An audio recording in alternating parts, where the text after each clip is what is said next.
Assalamualaikum warahmatullahi wabarakatuh.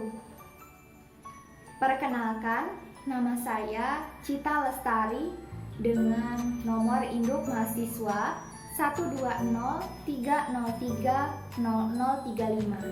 Program Studi Hukum Tata Negara kelas A semester 1. Fakultas Syariah dan Hukum Universitas Islam Negeri Sunan Gunung Jati Bandung.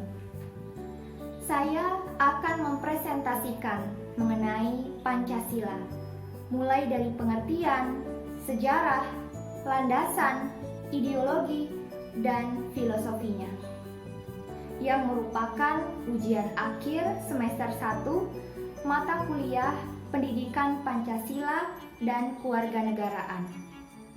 Dengan dosen pengampu Bapak Lutfi Fahrul Rizal, SSY, MH.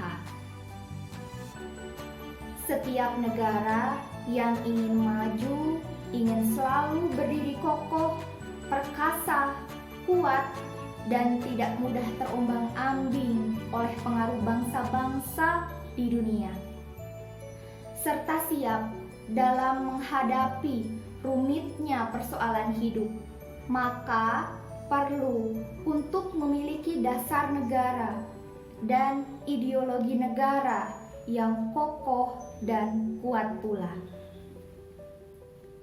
Dengan mempelajari dan memahami Pancasila lebih dalam, kita akan sadar bahwa sesungguhnya bangsa kita itu memiliki jati diri dan semua itu harus diwujudkan dalam pergaulan hidup sehari-hari untuk menunjukkan bahwa kita adalah bangsa yang bermartabat dan berbudaya tinggi. Setiap bangsa yang berdiri kokoh dan mengetahui dengan jelas kemana arah dan tujuan mereka. Mereka perlu sebuah pondasi. Pondasi tersebut lebih dikenal dengan nama pandangan hidup dan dasar negara yang berfungsi untuk memberikan pedoman dan arah bagi suatu bangsa dalam mengejar cita-cita dan tujuannya. Karena itu, pandangan hidup dan dasar negara akan sangat mewarnai berbagai segi kehidupan, seperti politik, ekonomi, sosial budaya, dan pertahanan keamanan. Bila dilihat dari arti bahasanya, ideologi berasal dari dua kata, yaitu ideo yang artinya cita-cita dan logos yang berarti ilmu, pengetahuan, atau paham. Dengan demikian, ideologi dapat diartikan sebagai sebuah ilmu atau pengetahuan atau paham mengenai cita-cita. Sedangkan apabila kita menyimak pengertian dalam Ensiklopedi Politik dan Pembangunan tahun 1988 dijelaskan bahwa istilah ideologi berasal dari bahasa Yunani, yaitu idein yang artinya melihat, dan logia yang berarti ajaran. Ideologi secara praktis diartikan sebagai dasar seseorang tentang nilai, tujuan, serta sarana pokok untuk mencapainya. Dengan demikian, jika diterapkan untuk negara, maka ideologi menyeluruh tentang manusia dan kehidupannya, baik secara manusia sebagai makhluk individu maupun sosial. Ideologi merupakan cerminan cara berpikir orang atau masyarakat yang sekaligus membentuk orang atau masyarakat tersebut menuju cita-citanya. Ideologi merupakan sesuatu yang dihayati menjadi suatu keyakinan. Ideologi merupakan suatu pilihan yang jelas membawa komitmen untuk mewujudkannya. Semakin mendalam kesadaran ideologi seseorang, maka akan semakin tinggi pula komitmennya untuk melaksanakannya. Komitmen tersebut tercermin di dalam sikap seseorang yang meyakini ideologinya sebagai ketentuan yang mengikat, yang harus ditaati dalam kehidupannya, baik dalam kehidupan pribadi maupun kehidupan bermasyarakat. Ideologi berisikan seperangkat nilai yang bersifat menyeluruh dan mendalam yang dimiliki dan dipegang oleh seseorang atau suatu masyarakat sebagai wawasan atau pandangan hidup mereka. Melalui rangkaian nilai itu, mereka mengetahui bagaimana cara yang terbaik, yaitu secara moral atau normatif dianggap benar dan adil dalam bersikap dan bertingkah laku untuk memelihara, mempertahankan, serta membangun kehidupan duniawi bersama dengan berbagai dimensinya.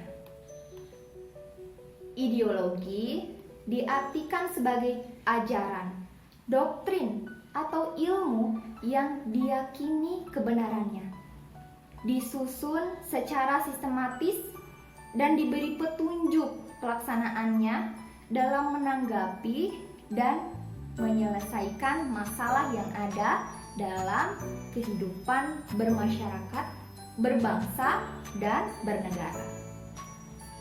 Dalam arti luas, ideologi yang dipergunakan untuk segala kelompok cita-cita, nilai-nilai dasar, dan keyakinan-keyakinan yang mau dijunjung tinggi sebagai pedoman normatif.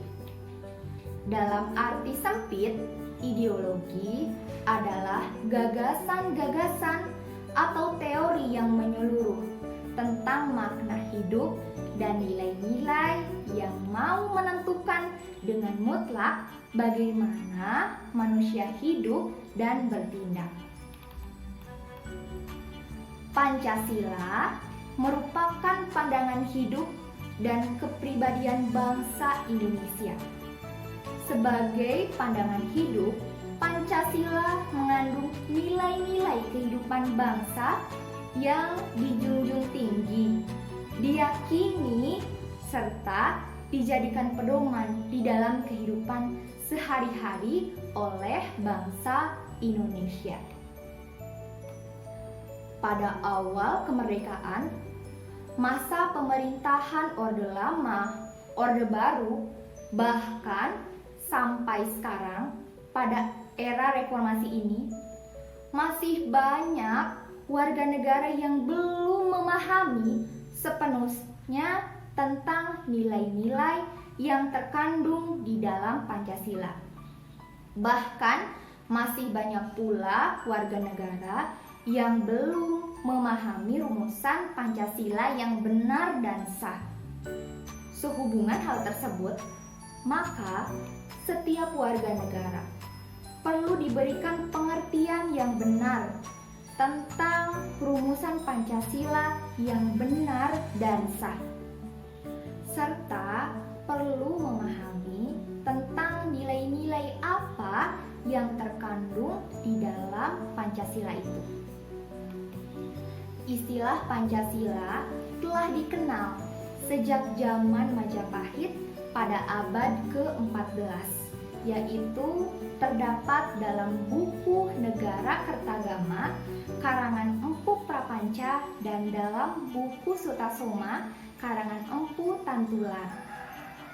Kata Pancasila berasal dari bahasa Sanskerta, yaitu panca yang berarti 5 dan sila berarti berbatu sendi, alas, prinsip atau dasar.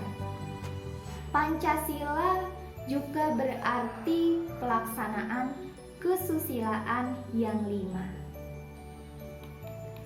Selanjutnya, istilah Pancasila dipakai oleh Insinyur Soekarno pada saat menyampaikan pidatonya mengenai dasar negara di depan sidang Badan Penyelidik Usaha-Usaha Persiapan Kemerdekaan Indonesia atau BPUPKI pada tanggal 1 Juni 1945.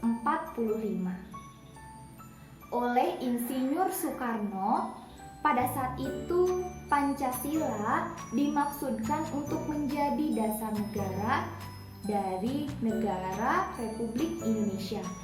Pancasila sebagai pandangan hidup dan dasar filosofis bagi negara Republik Indonesia.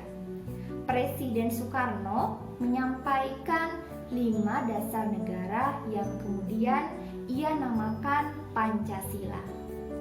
Panca artinya 5 dan sila artinya asas atau dasar. Di atas 5 dasar itulah kita mendirikan negara Indonesia, kekal dan abadi. Karena istilah Pancasila dicetuskan pada tanggal 1 Juni 1945, maka sekarang ini tanggal 1 Juni diperingati sebagai hari kelahiran Pancasila. Pancasila sebagai ideologi atau pandangan hidup berisi konsep dasar mengenai kehidupan yang dicita-citakan oleh bangsa Indonesia. Di dalamnya berisi atau mengandung konsep dasar mengenai kehidupan yang dicita-citakan bangsa Indonesia dan terkandung pikiran serta gagasan yang mendasar mengenai kehidupan yang dianggap baik sesuai dengan nilai yang dimiliki. Nilai-nilai tersebut telah dimurnikan dalam 5 dasar atau 5 sila. Kelima sila itu adalah ketuhanan yang Maha Esa, kemanusiaan yang adil dan beradab, persatuan Indonesia, kerakyatan yang dipimpin oleh hikmat kebijaksanaan dalam permusyawaratan perwakilan, dan keadilan sosial bagi seluruh rakyat Indonesia. Pancasila dijadikan dasar negara dan ideologi negara Indonesia karena Pancasila dipandang cocok bagi bangsa Indonesia karena memang nilai-nilai yang terkandung di dalamnya merupakan cerminan dari jiwa dan kepribadian bangsa. Sebagai warga negara, kita harus mempunyai sikap positif terhadap Pancasila sebagai ideologi dan dasar negara. Sikap positif dapat diartikan sebagai sikap yang baik dalam menanggapi sesuatu. Sikap positif terhadap nilai-nilai Pancasila berarti sikap yang baik dalam menanggapi dan mengamalkan nilai-nilai yang terkandung dalam sila-sila Pancasila. Maksudnya adalah bahwa dalam kehidupan sehari-hari selalu berpedoman atau berpegang teguh pada nilai-nilai Pancasila yang menjunjung tinggi harkat dan martabat manusia. Seseorang yang memiliki sikap positif terhadap nilai-nilai Pancasila berarti orang tersebut konsisten dan dalam ucapan dan perbuatan serta tingkah lakunya sehari-hari yang selalu menjunjung tinggi etika pergaulan bangsa yang luhur serta selalu menjaga hubungan yang baik antara sesama masyarakat Indonesia dan bangsa lain dengan tetap mempertahankan dan menunjukkan jati diri bangsa yang cinta akan perdamaian dan keadilan sosial. Sikap positif terhadap ideologi Pancasila dapat ditunjukkan dengan 1. Menerapkan Pancasila dalam kehidupan berbangsa dan bernegara. 2. Menolak peraturan perundang-undangan yang bertentangan dengan Pancasila. 3. Menerima Pancasila sebagai dasar negara dan ideologi negara. 4. Berusaha mempelajari makna Pancasila, nilai-nilai Pancasila dan kedudukan Pancasila sebagai dasar negara dan ideologi negara. 5. Berusaha menghayati dan mengamalkan Pancasila. 6. Mempertahankan Pancasila agar tetap lestari. 7. Menolak segala bentuk ideologi, paham, ajaran yang bertentangan dengan Pancasila. Dan terakhir, mengawasi penyelenggaraan negara apakah sudah sesuai dengan Pancasila atau belum. Demikian bahasan serta ulasan saya mengenai Pancasila sebagai ujian akhir semester 1 mata kuliah Pendidikan Pancasila dan Kewarganegaraan. Apabila terdapat perkataan yang salah dan tidak berkenan di hati, saya mohon maaf sebesar-besarnya. Terima kasih. Wassalamualaikum warahmatullahi wabarakatuh.